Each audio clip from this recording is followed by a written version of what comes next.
నిన్న అర్ధరాత్రి 12 గంటలకు మన బోధన్ పోలీస్ స్టేషన్ వాళ్ళు మా కార్మికుల ఇళ్లలోకి వచ్చి అక్రమంగా అన్యాయంగా మాకు పోలీస్ స్టేషన్లో పెట్టడం జరిగింది. మరి మేము ఏం తప్పు చేసింది ప్రభుత్వం అంతా తప్పు చేసింది. ఫ్యాక్టరీలు అమ్మింది, భూములు అమ్మింది, మా జీతాలు 10 సంవత్సరాల నుంచి జీతాలు లేకుండా మమ్మల్ని చేసింది, రోడ్డు మీద చేసింది మమ్మలను. అదే మరి ఇప్పుడు నా కాంగ్రెస్ ఎమ్మెల్యే గారు మరి ఏం చేస్తున్నట్టు మమ్మల్ని ఎందుకు పట్టించుకోవడం లేదు? మేము ఇది ప్రజాస్వామ్యం కాదా? మేము ప్రజలం కాదా? మీ మనుషులం కాదా? నేను అడుగుతున్నాను. మేము చంద్రబాబు దగ్గరికి, గౌరవ సీఎం రేవంత్ రెడ్డి దగ్గరికి పోయి మా మా ఇంటెన్షన్, మా బాధ చెప్పుకుందామని బయలుదేరదాం అనుకున్నాం. ఈరోజు నైటు అనుకున్న లోపల మేము ఒకరోజు ముందే మాకు ప్రివెంట్ అరెస్ట్ చేయడం చాలా శోచనీయం. ఇది చాలా దురదృష్టకరం. ఇది మాకు అవమానంగా ఉంది. 2002లో చంద్రబాబు నాయుడు గారు భూములను నమ్ముకొని ఆయన స్వా చేసిండు, ఫ్యాక్టరీని అమ్మిండు, భూములు అమ్మిండు, ఆఖరి మమ్మల్ని రోడ్డు మీద పడేసిండు. ఈ చంద్రశేఖరరావు సార్ వచ్చిన 100 రోజులు తీసుకుంటున్నాము, ఆయన రోడ్డు మీద పడేసిండు. మాకు చేసే ప్రభుత్వాలు తప్పు చేస్తున్నాయి, కార్మికుల మమ్మల్ని పోలీసులు తిప్పుతున్నారు. మేము 10 సంవత్సరాల జీతాలు లేక అన్నమరామచంద్రం తిరగాల. ఆ ప్రజాస్వామ్యంలో మాకు రిప్రజెంటేషన్ ఇచ్చే అధికారం మాకు లేదా? మరి మేము ఎవరికి చెప్పుకోవాలా అనే ప్రభుత్వాన్ని అడుగుతున్నా, మా ఎమ్మెల్యే గారు కూడా అడుగుతున్నా. మరి మీరు ఎమ్మెల్యే గారు మా సమస్య సాల్వ్ చేస్తే మేము అర్ధరాత్రి ఎందుకు అరెస్ట్ అవుతాము? మేము హైదరాబాద్ సిద్రాబాద్ దగ్గర ఎందుకు పోతాం? మీ బాధ్యత లేదా?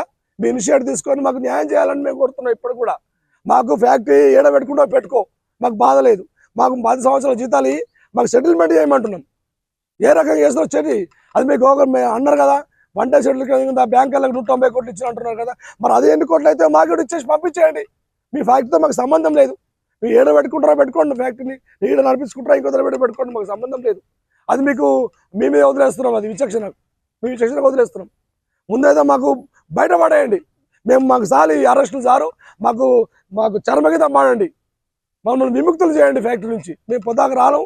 మేము వయసు దాకా రిటైర్మెంట్ అయిన కూడా తీసుకొస్తున్నారు. 60 ఏళ్ళ దగ్గరకు వచ్చినాయి మాకు.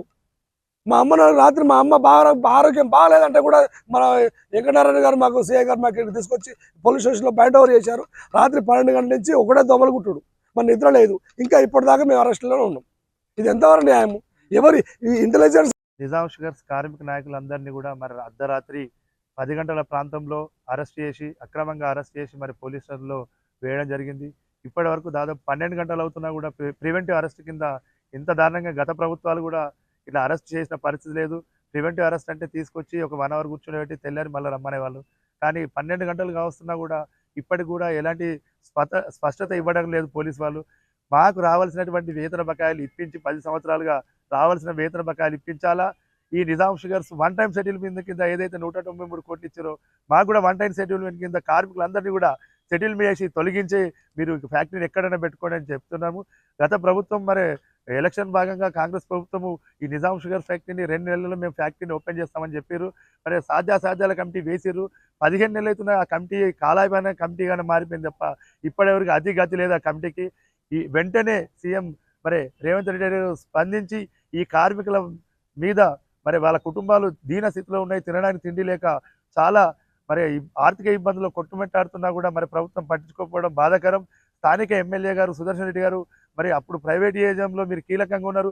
మరి అయ్యా మీకు మంచి అవకాశం దొరికింది, ఇప్పుడు ప్రభుత్వం మీదే ఉంది, 2 నెలల్లో నిజాం షుగర్ తెరిపిస్తా అన్నారు. కాబట్టి ఈ అవకాశాన్ని సద్వినియోగం చేసుకొని మా కార్మిక కుటుంబాలను బాగుపడాలా, మాకు రావాల్సిన వేతన బకాయిలు ఇప్పించాలని గౌరవ మాజీ మంత్రివర్యులు సుదర్శన్ రెడ్డి గారిని కోరుతున్నాం.